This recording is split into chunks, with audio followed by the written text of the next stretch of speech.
Greetings, everyone. Thanks for joining us today. For those of you who have not been here for us during the former two parts of this series, we have with us my friend and colleague Jim Kenny, who will be talking with us informally about cultural evolution in our time. The ideas we'll be discussing are developed in depth in Jim's book, which is available on Kindle, and it's called Thriving in the Crosscurrent: Clarity and Hope in a Time of Cultural Sea Change. Again, I'd like to reintroduce Jim to those of us who haven't been in the series before. He is the founder and executive director of the Interreligious Engagement Project. He is co-founder and executive director of Common Ground, which is an adult educational organization and study center. He is founding trustee of the International Committee for the Peace Council, and currently its project coordinator. This is a group that brings together some of the world's most revered and influential religious and spiritual leaders in service to world peace. Jim is co-editor of Interreligious Insight, a journal of dialogue and engagement, and former founding trustee and global director of a Council for a Parliament of the World's Religions. Hey, Jim. Glad that you're with us again today. Hi, Barbara. So, continuing with our series about sea change, today we're going to be talking about benchmarks that distinguish real evolutionary events. So the question is, how can we identify and understand genuine new wave value shifts? Well, those who come to the idea of accelerated cultural evolutionary value shift, which we're calling sea change, for the first time, often have difficulty distinguishing between real new wave patterns and other phenomena, including declining older wave dynamics and eddies. For example, one typical question is, if the new wave is so promising, how do you explain fundamentalism or increasing social incivility or confusion about what it means to be an American, or even terrorism? These variations represent misunderstandings of the two-wave model, to be sure, but they are reasonable concerns and they need to be addressed. So today we'll be talking about how can we offer some hints for recognizing the evolutionary real thing and examples that help distinguish the good from the bad or the merely inconsequential. So let's begin there, Jim, and you take it from here. Well, when I first began talking about sea change, which is, as you've said, which is my term for a period of dramatically accelerated cultural evolution, obviously we're talking about this because I think we're in one right now. A lot of people will talk about this in the second half or a little later today, but a lot of folks look around at our world and say, how can you possibly believe that value shift, progressive value shift, promising value shift is happening? So that's one question.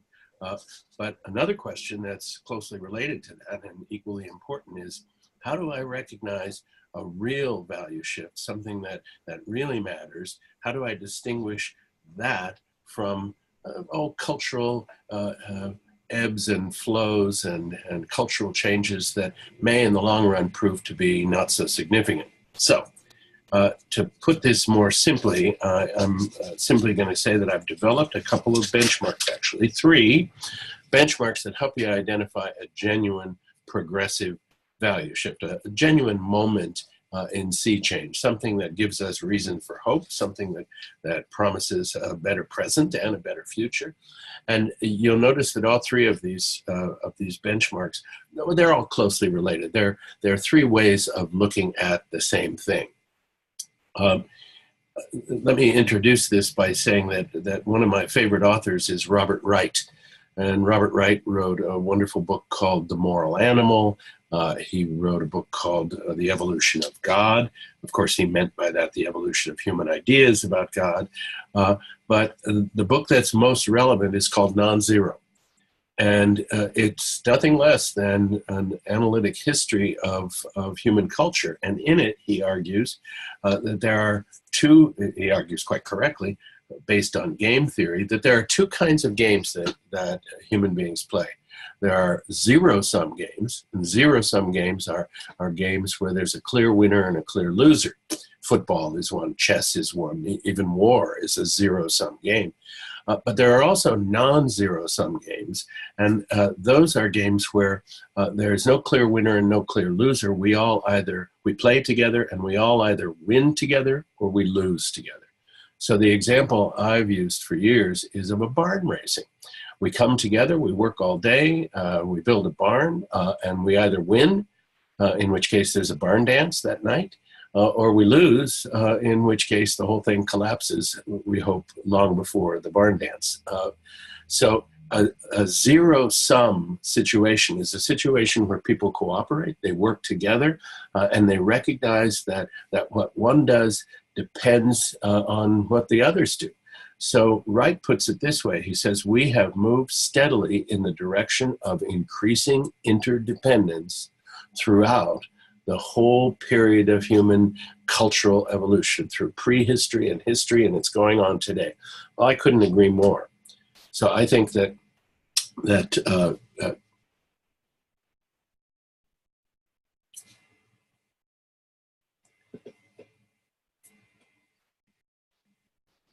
can't hear you. No, go ahead. Continue, please. Okay. So all three of my benchmarks, sorry for the interruption and distraction, all three of my benchmarks have to do with the idea that we're living in a time of increasing awareness of the complexity of life and the interdependence of existence. So here are the three benchmarks. First, a real value shift, a real moment in sea change, a real cultural evolutionary value shift involves an increase in complexity. I get a very strange reaction from some people when I say that. We want more complexity in our lives. People say, no, that's the last thing I want. I don't want more complexity. And what I try to point out is that they're not talking about more complexity. They do indeed want more complexity, because complexity brings richness. What they're afraid of, what people who say that are worried about, is not complexity, it's complication. And so I've used a metaphor to describe that. A stack of tangled band instruments outside a practice room, that's a complication. That's a complicated situation. But the performance of an exquisite symphony, that's complex. And you couldn't enjoy a symphony or poetry or the arts or a profound philosophical conversation or work on a project that makes a difference in the world and is really fulfilling to you. All of those are things that lead us into greater complexity. It's a good thing. It's a source of creativity and resilience. It means the enrichment of connections between different aspects of a system, just in the way that a city is more complex than a town. And a conversation, a long ongoing conversation, is more complex than a quick chat. So complexity is something we should relish and we should cherish, and it's complication that we want to get away from. Oliver Wendell Holmes said something wonderful. He said, and I hope we can grab this. He says, I wouldn't give a fig for simplicity on this side of complexity, but I'd give my life for the simplicity that resides on the far side of complexity. So the simplicity that I experience when I've never experienced anything complex, that's nothing. But the simplicity that is mine after I've moved through and understood and owned complexity, that's worth my life. The second benchmark is closely related. I think the new wave of shifting values brings increased awareness of interdependence. And as society grows more complex on the global and regional and local levels, cultural progress is almost always, it's inexorably, I would say, linked to understanding that every system is interdependent with every other. If you think about modern advances in science, in medicine, in geopolitics, in ecology, in education, even in something like city planning, every single one of those areas, the progress that we've witnessed over the past many years has involved the discovery of the interdependent character of systems. Now go back not too far, not so many years ago. Everyone listening remembers a time when people were very skeptical about the idea that there was a mind-body connection. That I remember when I first began to lecture and talk about that in a given audience, about half the people were receptive to that idea and half thought it was silly. And now today, it's a deeply ingrained part of our understanding and our thinking. So imagine even 25 years ago, the idea that the tropical rainforest played some major role in the planetary weather system. Weather systems is something that most people had no clue about. Of course, ecologists knew, and hydrologists knew, and experts in the tropical rainforest knew, but no one was listening.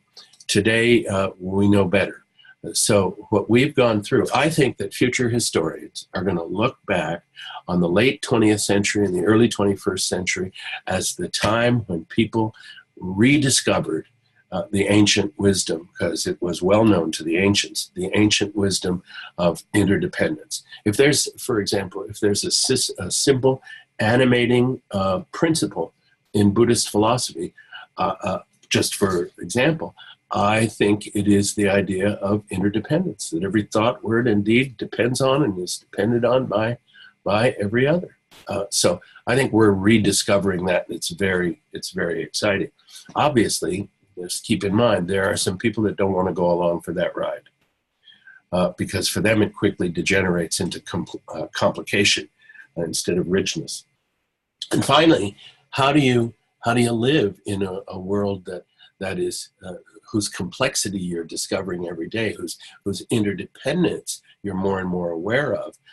And here I turn to Ken Wilber, who probably has described the process of integrated and integral knowing better than anyone.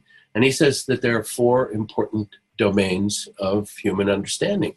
And those are the personal, that's where philosophy and psychology and spirituality live. The cultural, that's where we interact socially. That's where religion and values and so on live, politics. And then there's the scientific, and finally the social scientific. Well, I don't have to tell you that in our society, we value the scientific above all the others. But we value the scientific and the social scientific easily above the personal and the social, the societal. Wilber says that each of these, and I think he's absolutely right, each of these areas of knowing cannot be fully explored without drawing on the others. So in order to understand the personal, philosophical, spiritual, you gotta understand science. You have to know your way around social science. You have to understand how culture works and functions. And you can't get a handle on culture without, well, you understand what I'm getting at, without knowing about the personal. So the integration of knowledge. Not so long ago, the university departments that dealt with these various fields never spoke. They were on far distant points of the campus, and there was no interaction. That has changed very dramatically on college campuses and in virtually every field of inquiry and endeavor. So the increase in complexity are new values that arise will increase the complexity of our experience of the world. They will enrich it. They will bring a greater awareness of interdependence, and they will encourage us to move into the integration of the ways of knowing. Wow. Okay, so let's talk a little bit about the fact that you mentioned before that there is resistance, right? Right. You call these eddies and define them as whirlpools of resistance to the decline of the older values and the rise of the newer values, and that there are 3 principal sources of this: cultural confusion, identity crisis, and threats to wealth and power. And you argue that eddies emerge, persist, and dissipate in the course of cultural transitions of every sort and scale. However, the energy and complexity of cultural resistance to change increases in direct proportion to the human uncertainty, insecurity, alienation, humiliation, and anxiety over power that is produced by a particular cultural shift. The greater the cultural disruption resulting from declining older patterns and ascending newer ones, the stronger the eddies will be and the more dangerous. So if you could go on and explain that a little more to us. Sure. It's very tempting when we look around the world today to say, well, there's rising incivility. How can I possibly talk about creative and progressive value shift in the face of all of that? And beyond that, we have the rise of a very ugly form of a variety of forms of populist nationalism, hate, identity, meanness, and so on. We have the rise not only in other parts of the world, but here, of politicians that one would have to identify as clearly dysfunctional, incompetent, and perhaps insane. So how do we possibly find reason for hope in all of that? I think, look, there's good news and there's bad news. Here's the bad news. All those things are happening. We do see the rise of various forms of fundamentalisms. Fundamentalism is reducing the complexity that we've just been talking about. One of the benchmarks of real value change is increasing complexity. Fundamentalism, by its very nature, of whatever sort, religious, cultural, philosophical, political, fundamentalism reduces complexity to artificial simplicity. There's fundamentalism on the rise, there's fascism on the rise, and behind it all is what you might call globalizing greed and a deep hunger for power. So the bad news is that those forces are rising. The good news is that they are not manifestations of the declining older way, and they are not, this is very important, they are absolutely not manifestations of the rising newer way. I've had so many people say, so much for your new wave, I don't much like it. It brought fundamentalism and fascism and general craziness and incivility. No, all of these manifestations that I'm talking about are what I call eddies. They are countercultural whirlpools, to sort of visualize it, that desperately try to reverse the prevailing flow of a stream. If you've ever walked a mountain stream, behind every big rock, you're likely to see a little whirlpool, an eddy, and it is trying for all it's worth to turn that stream around. They never succeed, but they can cause a lot of havoc along the way. They can overturn your canoe if you're not careful. So as a matter of fact, there's a wonderful example of an eddy, the mother of all eddies, actually the one that gave us the word Maelstrom. It's called the Lofoten Maelstrom, and it's off the coast of Norway. And it was the one that inspired Edgar Allan Poe to write his short story, Descent into the Maelstrom.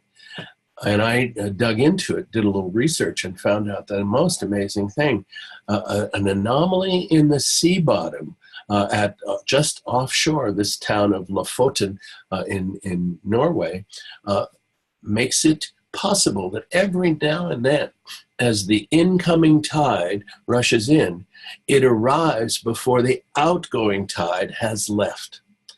And the result of that is this counterclockwise whirlpool that's actually very, very dangerous and very destructive. But I love the idea of the new wave coming in before the old wave has had a chance to get out of the way. So when we see the crossing of the old wave on the way out and the new wave on the way in, what's that going to generate when we get to that point where the two are crossing and roughly equal in influence? There you have a lovely picture of it. What we're going to get is what you see right underneath, turbulence.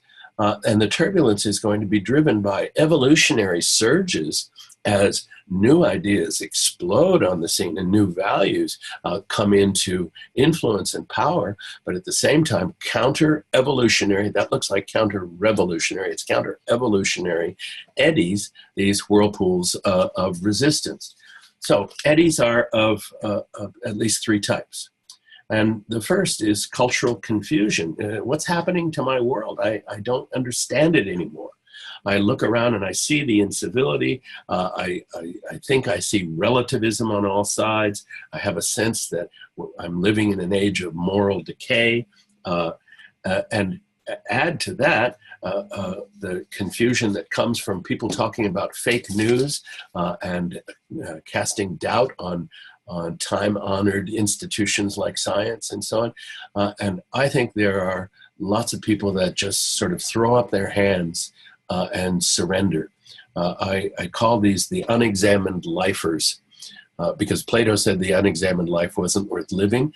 And here are people who are not only not examining life, but they're serving a life sentence at it. So call them the unexamined lifers.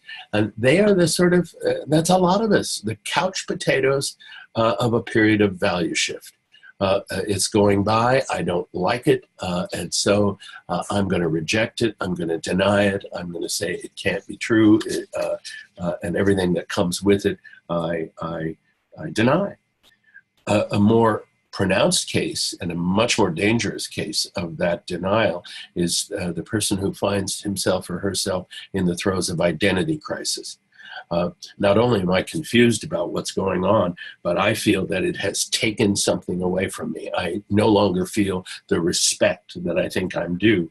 I have a tendency, and this is well understood, but if you're in the throes of an identity crisis, it's very likely that you will define yourself or struggle to define yourself, not in terms of your own values or your own virtues, I want to say, but in terms of the vices of other people. So you end up saying, thank God I'm not a Jew. Thank God I'm not a black. Thank God I'm not a woman. Thank God I'm not an environmentalist or a Muslim or, and that denial, that identity crisis can easily turn into identity hatred, intolerance, fear and anger, what you might call hyper-chauvinism.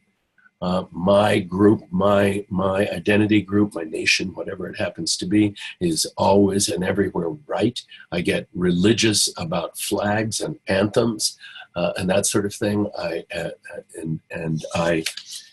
I'm prepared to strike out at those in increasingly violent ways, at those whose values I don't share. Imagine someone who is raised to believe in the United States, raised to believe that being white, male, and Christian is all you need for success in this society. And then finds out, well, wait a minute, I'm supposed to give respect to people of color, people of other religions. I'm supposed to respect women. And I always think, imagine the shock when that good old boy goes to work one day and finds that he's now reporting to a black Muslim woman. That's identity crisis writ large, and it can be chilling indeed. Now, you've got the sort of couch potato people, and you got the group that I call the militants. Very, very dangerous. Couch potatoes, the unexamined lifers, they facilitate all this, they enable it, but it's the militants that are likely to turn into, not likely, but it is from that pool that you'll find the terrorist or the person who's willing to do violence. But there's something more insidious behind it all. And I believe that there are forces that are primarily concerned with wealth and power, and that are more than willing to manipulate the unexamined lifers and to manipulate the militants. And so you scratch a terrorist organization, chances are you're going to find some sources of funding and manipulation and so on, whose movers and shakers are not particularly concerned about the values or the causes that the terrorists espouse. What their concern is with hanging on to their own wealth, hanging on to their own power. So those are the principal sources, I think, of eddies in our time. But just as the Lofoten Maelstrom never reversed the tide, and just as the eddy in the stream can't reverse the prevailing flow of the stream, these eddies, as dangerous and disruptive as they are, can't reverse the value shift. Because value shift, once it begins to arrive, it feeds on itself, and things become clearer and clearer. Once you've taken a step into greater complexity, you're not likely to be able to back out. once you've begun to understand that the universe operates on the basis of profound interdependence, you're never going to be able to unsee that. You can't unlearn that. And once you've begun to recognize how profoundly the different branches of human knowing support one another and interweave and intertwine, there again, you're not going to be able to unlearn that. That changes the whole wiring of your mind. And I think our society has already, I think it's very clear that we are much more inclined to think about peace and nonviolent conflict resolution as a human community, much more inclined to be concerned about social and economic justice and human rights, and much more sensitive to the issues of ecological sustainability. That's the famous PJS, peace, justice, and sustainability that I talked about in the first session. So as scary as the eddies are, they're not going to undo the sea change itself. And I find great comfort as I look around and see horrible things happening and hear the voices of that represent horrible values. I find it comforting to be able to recognize that these are impediments, to be sure. They're obstacles, but they're not part of the dynamic that we're celebrating here.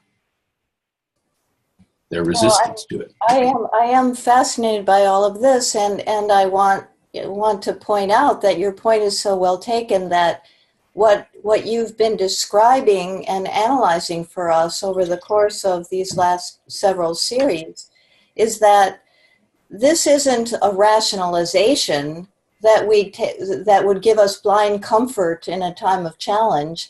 This is a systematic, thought through, actual context for what is going on that we can count on, in the same way that we can count on what some quantum physicists say are principles that will always apply to natural systems in the universe, no matter what. Right. So it's not a blind rationalization, oh, this will make you feel better.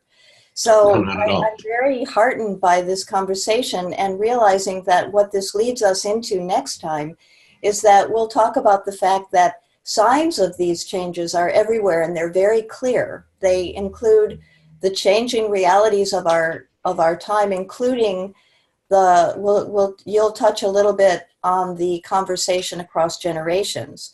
They'll talk about the fact that there are changes in our values as they shift, and also that there are signs of institutional systemic change that come when we as individuals and communities begin to participate and change. This is part and parcel of how systems and institutions eventually change and become stable at the next level. So did you want to add anything to that before we close up for today? I'll just say that as we talk next time about signs of change, hopeful signs of change, we'll also take a moment to look at some of the most pronounced and perhaps the most dangerous of the eddies. Because you're right, this is not a bland reassurance. This is a tool. You see something that's disturbing on the horizon, here's a way to look at it, to analyze it, and to discover if it's not, in fact, born out of resistance to the positive change that's going on every day. So if I'm not mistaken, will that be the last in the series of the contextualization of sea change when we talk about this next time? That's my understanding. Yes. And then in the future, we'll continue with the program that we're calling New Thought on the News, where we'll actually start to talk about events that are taking place in real time, current events in our political and social systems, because now we have a background that we can fit them into in order to understand better, not just what they represent in the short term on the surface, but actually what they mean to the changing system that we're a part of and actually can participate in right now. And that's the exciting part, because we've been speaking theoretically, and we're going to turn this into very practical analysis and investigation. Yeah, well, thank goodness that something's going to help us understand what's going on. But anyway, I want to extend again my great thanks to you, because this work is groundbreaking and life-changing, and I'm sure that all of our participants are going to eventually want to get into the dialogue, which we will do as the series moves forward. So Great. thanks a lot. Talk to you next Thank time. you. Bye.